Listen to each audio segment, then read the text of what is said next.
Only in the music business can you be locked out of the on-air booth of a radio station one night and nearly become Clint Eastwood's business partner the next. That story's coming right up here on the Stream Girls. Check the Stream Girls. They got the Stream Girls. Check the Stream Girls. They've got a lot to say. The Stream Girls. From Los Angeles to the Monterey Bay. For the Monterey Bay. Started streaming for the boys. Knew what was up. I'm up. California dreaming. Here to light the world up. If you know, you know. If you don't, you're in your own way. You know, you know. If you don't, you're in your own way.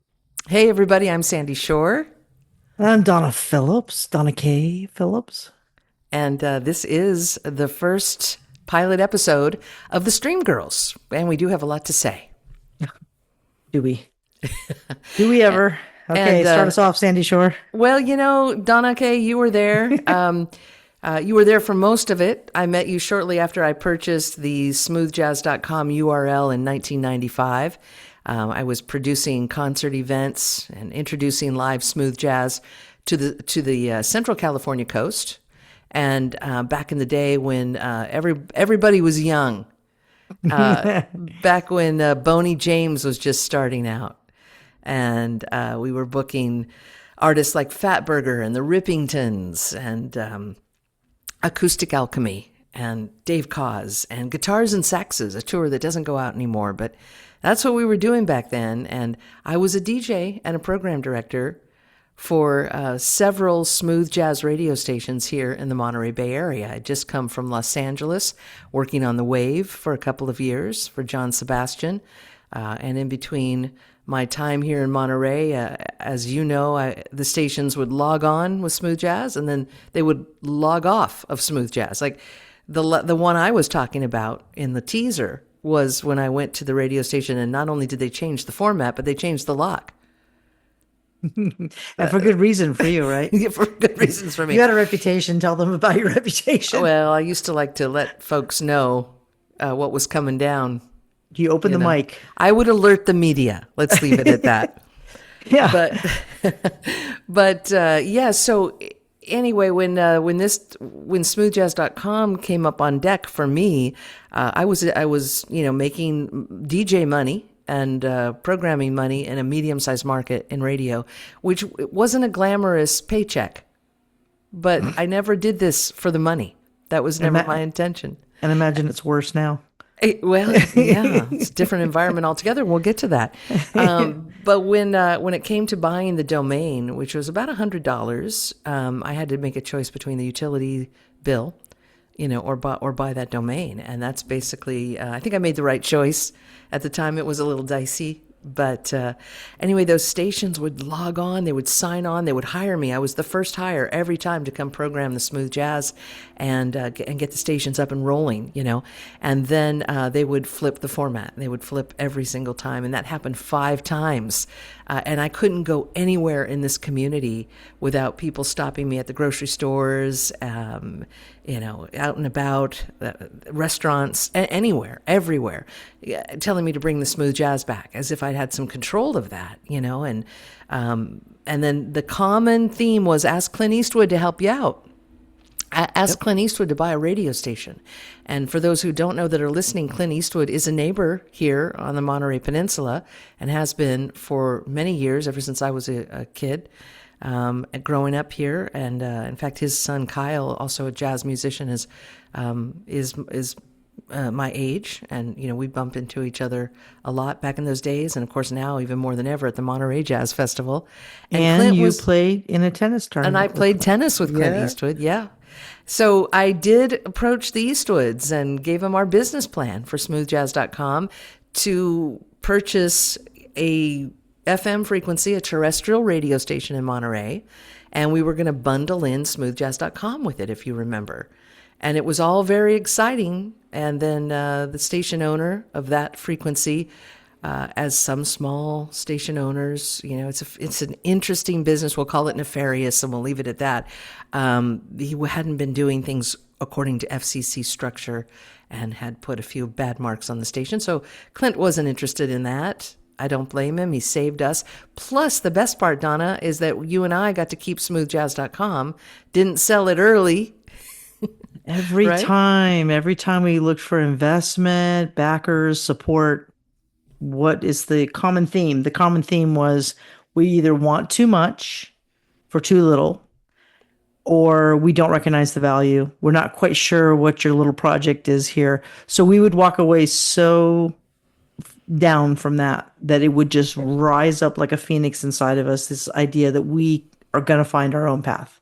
Exactly. And we did. We kept being motivated by the rejection. But always open to ideas and possibilities at the same time.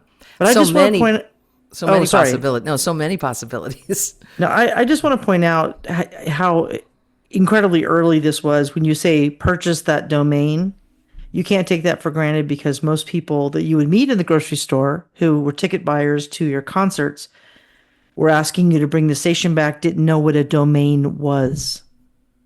And because you're a great Monopoly player, you knew what a domain was, and you knew that property was going to mean something one day. Well, I like technology. I always have since as a kid. I was a gadget girl. I loved technology. So, I did see the writing on the wall, where we were heading with computers, and it just started to make sense to me. I mean, I just knew. I don't know why I knew. I just knew if we kept going down this road with radio in the 90s that we were on. We were on a as my mom would say, on a long walk on a short pier, and we were going to head straight off because they weren't taking care of the community or the audience. So, and the stations were flipping formats left and right. And I thought, it just really stood to reason that if we could create a global community in a way that was accessible, and that domain name of Smooth Jazz, I couldn't move fast enough to create an audio environment with a visual environment, and to basically pack it with beautiful design and nooks and crannies of things that are interesting. And then the lifestyle format just really started to blossom right in front of us. And that's where you came in with all of your skill set of creating beauty, visual beauty. Yeah, we met, Sandy and I met when I was a graphic designer in Santa Cruz, California. I loved my career. I also had time to form a band of all women. And we got to tour a lot of really great spots in California, San Francisco, LA, and all the way to Arizona. Got to learn what being on the road was about, and really how hard it was to build a fan base. And when I met Sandy, she needed help with graphic design for her concert series. I wasn't familiar with jazz. She was kind enough to come to one of my gigs and ask us to come on her radio station for an interview. And there's a whole other story behind that for later, but basically what I was able to contribute was when I went out to the concerts and saw the excitement. I didn't know smooth jazz at all, and I didn't sound like anything I'd be interested in, but man, the audience was passionate. The artists were available. And in the genre that I was in, which was more AAA, there was that disconnect. And, I really saw, in the landscape we were in, Sandy, in the mid 90s, there was a lot of independence breaking open, with independent artists like myself thinking we had a shot. We didn't need a record label necessarily. Maybe I could go, on your radio show and get more radio airplay. We could build a fan base that way. There was at least a hope of that, because there was Nirvana. There was other artists that were on independent record labels that were not the major labels. Mm-hmm. So you have to keep in mind, when you started smoothjazz.com, you had this vision, but there was no way to stream music yet. There was no way to have a radio station. So when I joined you, we used smoothjazz.com to help sell tickets. It was a ticket outlet.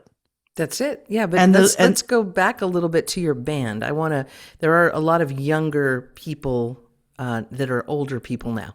They're people in their 20s and 30s getting into recording and into smooth jazz and other genres. But when you drop names like AAA, A lot of people don't know what that means because that's 90s talk. And AAA was adult alternative music. Yeah. That's what it was. And artists that would fall under that category would probably be Nirvana, REM, Counting Crows, although they became very commercial. But it was edgier adult music.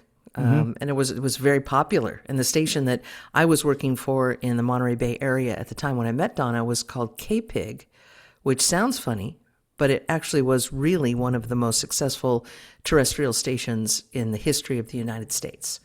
At one point, it ended up simulcasting the entire California coast, from Santa Cruz, up to the Bay Area, and then all the way down to San Luis Obispo.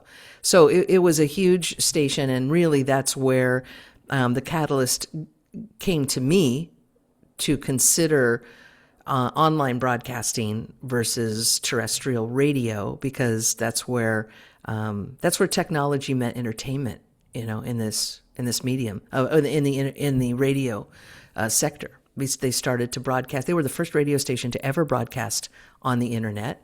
They were dabbling in all kinds of things that were unheard of. And everything was clever. So when they had a camera, it was the ham cam, and we were all, on camera being DJs. And while that was unnerving for most of us, because, DJs weren't seen, and we weren't always getting dressed up to do our shifts, so here we were on camera, and then we were broadcasting live, and they had the swine line. We were taking phone calls and taking requests, and that's when I met Donna and her band, and invited them onto a show that I had created with the program director at the time, Laura Ellen, who called it, we came up with the term Backstage Pass. And we would do live shows, and I had the honor of bringing Jacob Dylan and the Wallflowers through, and we had David Crosby come through, and Patty Larkin, Patty and Larkin, the Gorka. Subdudes. Yeah, so many artists. This is before Tiny Desk, before so many things. We just crammed them into the tiniest studio you've ever seen. Really, Around two mics. It literally was a tiny desk with two mics. And the second mic was mine. Yeah. I'd have to give him my mic, My favorite was Mumbo Gumbo, like 10 of them, and the drummer was on like a little trap set. Mm-hmm. It was in the corner, and you fit 10 people with saxophones and guitars and basses in the room. Couldn't get everything in there. You couldn't even, like, people were downsizing to bodhrans and no drums, but just, timbales or whatever. But anyway, that's when Donna and I met. And back then, independent artists would submit their music to KPIG because it was a very creative genre. Much like that's where smooth jazz and AAA or Americana would intersect. Yeah. Is the creativity, the independence, and the very extraordinary musicianship. Because that's the only, a lot of people were like, well, how can you be on two different kinds of radio stations? How can you be on smooth jazz and then I hear you over on KPIG? And it's because the music, all of it was exceptional. And the musicians were craftsmen, women, and, but when we would get these independent artists submitting music to us in the 90s that I would listen to for possibly hosting on our show, like your band, they would always, and this is just how no one told them to do it. No one dictated this rule. They started submitting music in folders. They would go get the folders like you used to use for school for reports. They'd put a CD in one of the pockets, and then they'd put their bio in the other pocket, and they'd send it off, and then we'd pull them out of the envelope, and they'd be crumbled to heck. And Laura Ellen dubbed them the folder folks. And before the CDs, we actually put cassettes. I don't know how they survived the mail. They got crushed. We had to have the bubble package. But we put cassettes in the folders, very awkward. And we'd send them off and just wait for a call back. Yeah. And, it's like you were on the one end of it and I was on the other. And you guys had the power. You had the mic. You had the community listening to you. You had the record labels, radio promoters calling you, trying to get their music on. And here was little me with all the other independents, listening to all these other independent people who had made it, going, if I could just find a way, if I could just get on a major radio. And what's so funny is when you approached me, I thought you were college radio. I didn't know there could be a major station called KPIG ever. So I thought, oh God, another college radio station. And I was so inappropriate, but you were kind enough to allow us to come on. And I realized I saw all the pictures on the wall when I walked Oh, in. all the celebrities that used My to come by. Yeah. God. I was And in you, the presence of greatness. I thought maybe you thought it was college radio because I looked like I was about 19 when I met you in my 30s, but that must have been something else. It's okay. You still do. Oh. Donna being an independent artist at the time and me having an independent spirit, we really ignited each other. And when I explained to her what my plan was, what I was envisioning for smoothjazz.com and just global streaming and global radio in general, it just so happens that smooth jazz was an interest to me. That's why smoothjazz.com is what it is. It could have been another genre. It could have been anything because I do like a lot of music. I felt very lucky getting that domain and I wanted to do right by it, but it was always about the artists and the art. And so independence was becoming fiercely recognized in the 90s and things were bubbling. And to the point where label people that we knew, executives, were being dismissed. The labels were collapsing. They were folding into other labels, to the point where at the end of that run, there were basically like two major labels that owned everything. And so not everyone could stay on board and be an executive anymore. So people that I knew for years that would call me at radio stations to get their songs played, they were no longer working for recording labels. And a lot of them either started up an independent label, or they became managers of artists, or they became promoters of artists. And the industry was starting to reassess and reassemble. But Donna and I knew that independent artists had every right and reason to be heard, especially those that were recently independent that had just been major label recording artists that lost their homes. Yeah.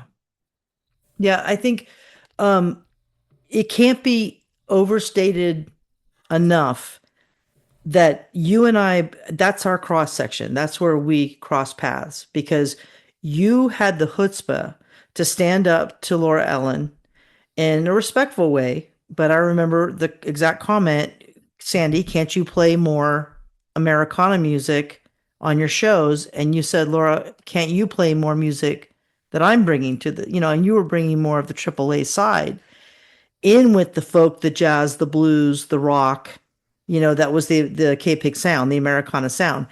Because you're right, the crossover there was great musicianship and songwriting. And you and I both love great lyrics. We have favorite lyricists as much as we do favorite musicians.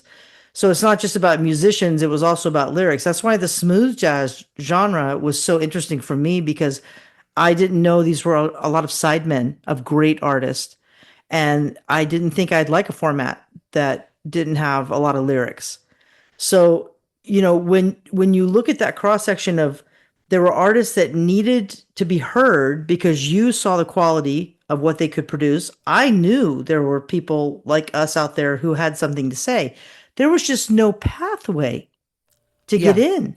And I think you and I just happened to have a bent inside of us. You did it on the radio. I did it with my band. We are always the little drop of water that finds its way around the footing of a wall. And we just keep at it until that footing finally starts to give way and we find a way through. We started asking questions like, why couldn't we level the playing field? Because a lot of people, first of all, let's be real about how much time is in this. We might look young on a good day, but we've been doing this for 30 years.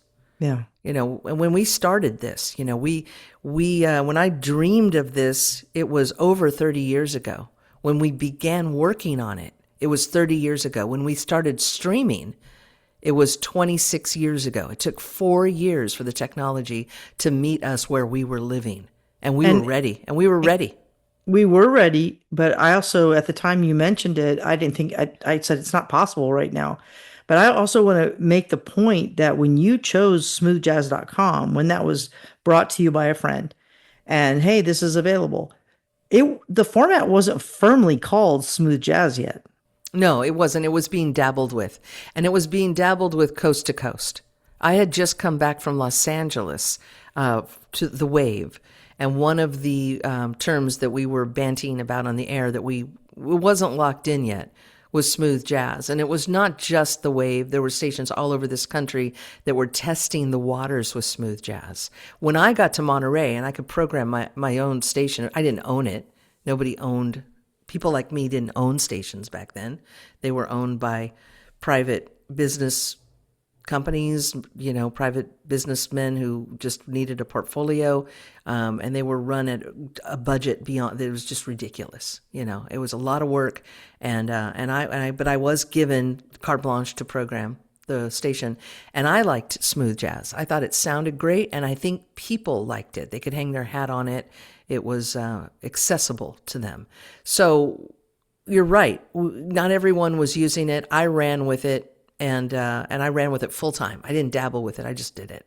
And so I was one of, those early adopters to that name for sure. But when you and I started creating smoothjazz.com to stream it, and remind you, this was before Spotify existed, was even a thought yet.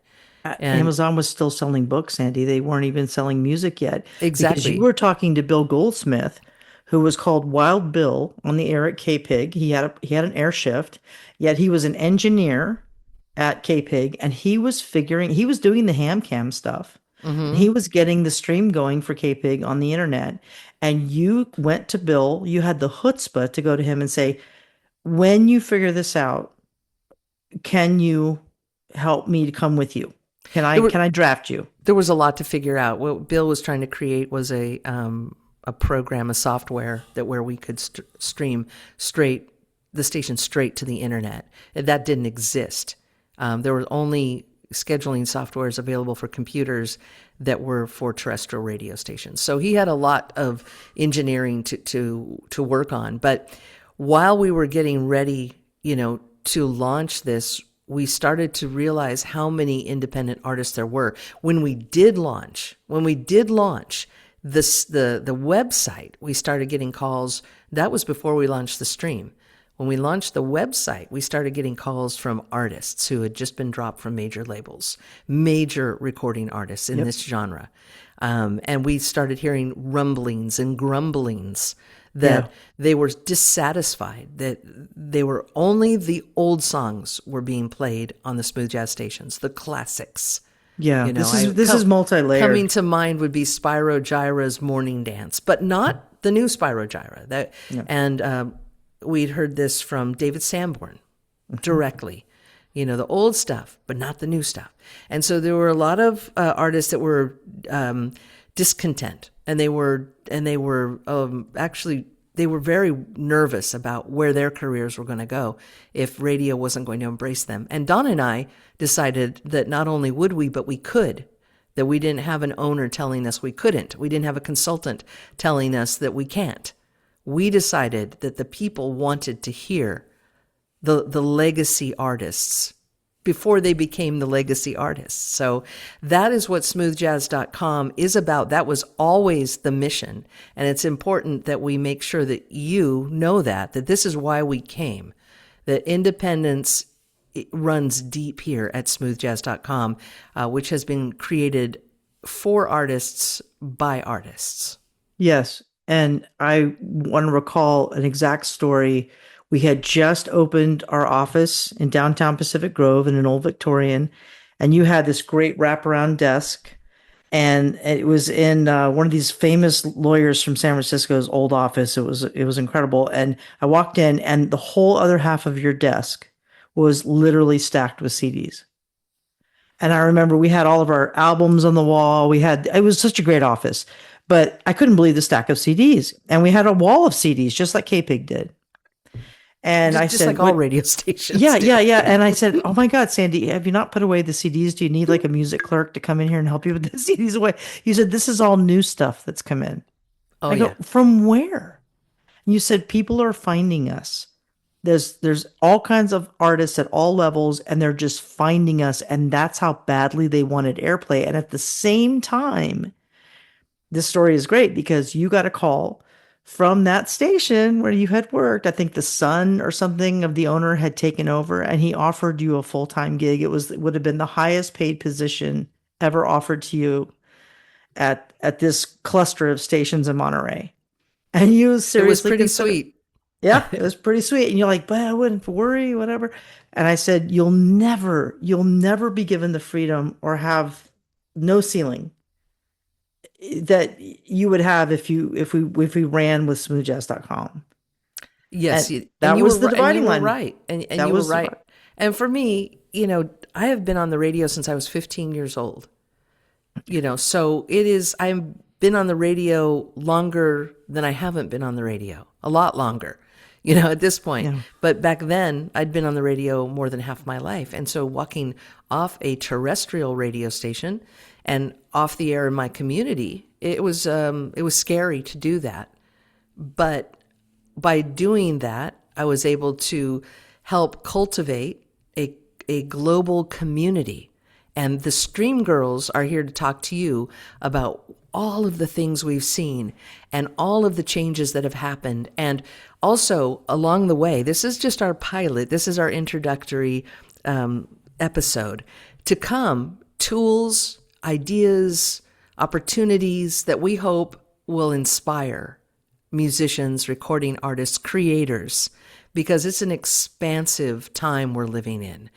Independents are ruling, and Donna and I got into a lot of trouble opening the door for the independent artists. A lot of trouble. People that you know today, people that you work with today, were not happy with us in the least back at the beginning 25 years ago. In fact, there's an Ani DeFranco song that Donna and I love to quote, and especially back then when it was newer, there's a lyric that says, "We're in a room without a door," and for sure, I'm sure without a doubt, they're going to want to know how we got in here, and they're going to want to know how we plan to get out. Yep, and that's followed by that's been the story of our lives. We're in a room without a door. And, that's for so many reasons.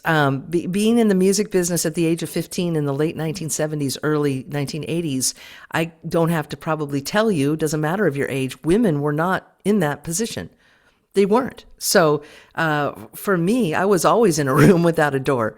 So somehow I shape-shifted into it because, you know what, I wanted to be there. And as I tell young artists and all artists who call me, if you want something bad enough, the universe will not stop you.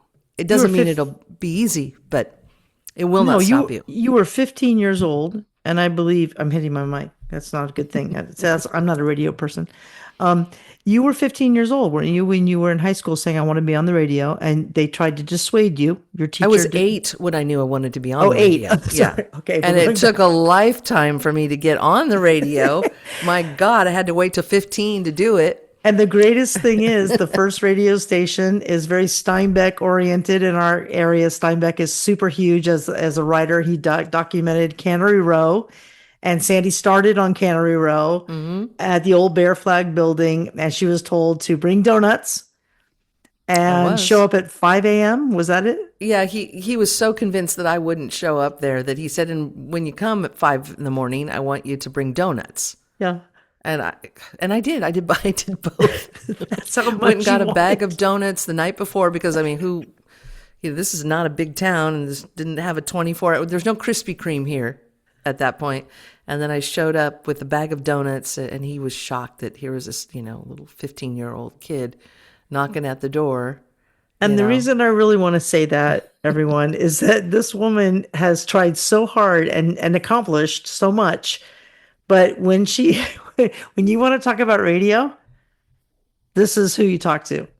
She's seen the iterations of change all the way through. It's all I wanted to do, Donna. I was in love with it. I'm enamored with radio. As a young age, everything about it. And so for me to want to be part of the shift was very, very important. And I didn't set out to lead the way of it. But as it turns out, I was ready to go global before most of the radio people were ready to let go. They were wanting to hang on, and for me, and I don't know, I don't know why this is, but I kind of see around corners sometimes. And for me, it was starting to become the Titanic, and I wasn't going to be playing the violin on the way down. That was not going to be me. I wanted to stay in the game and I wanted to be part of the change, but I also loved the idea of a global community, because smooth jazz, being mostly an instrumental format, is able to cross over language and boundary barriers and borders. And what a beautiful world it has turned into over the last 26 years of reaching so many people. And because we've had the privilege of traveling around the world and helping start smooth jazz festivals and smooth jazz cruises, and smooth jazz excursions, we've met so many listeners in all over the world, and it's really in many ways just beginning. So that is where the Stream Girls are coming from.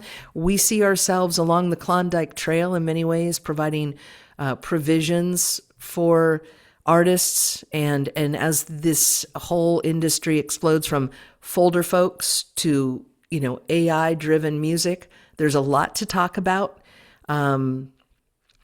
Back in the day, when DJs were the original influencers, we play songs and fires would get lit. And I was part of that. I was there on the wave when Otmar Liebert sent one of 1,000 CDs that he burned himself of his original music, and was not with a label, and was out there all on his own at a time when no one was doing it.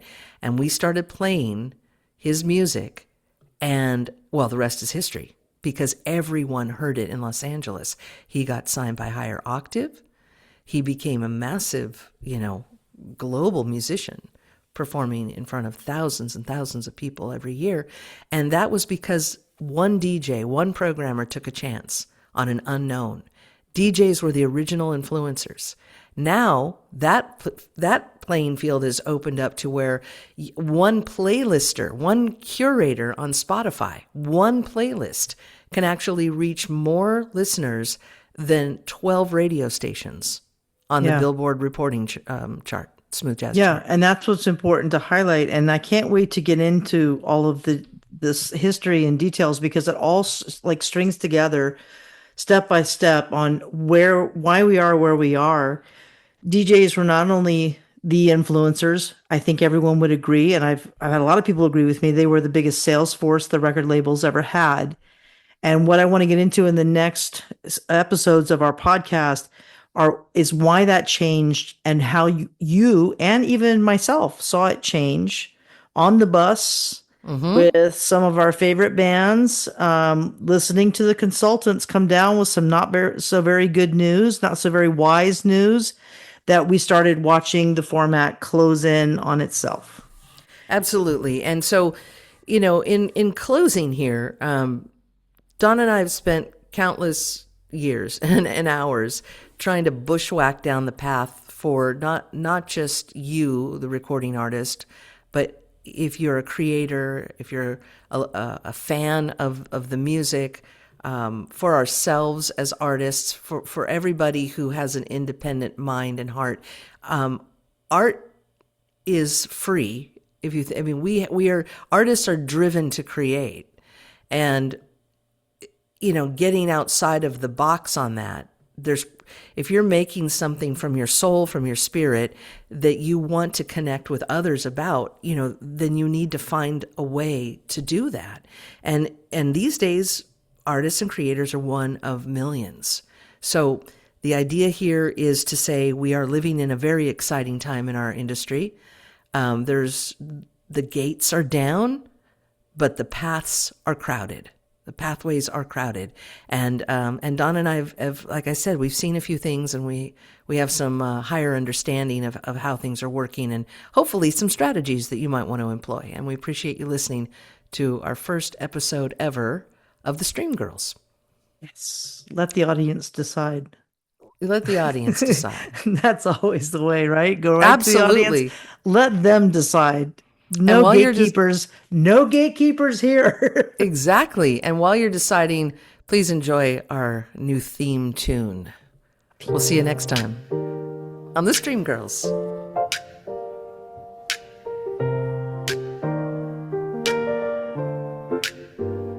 Check the stream.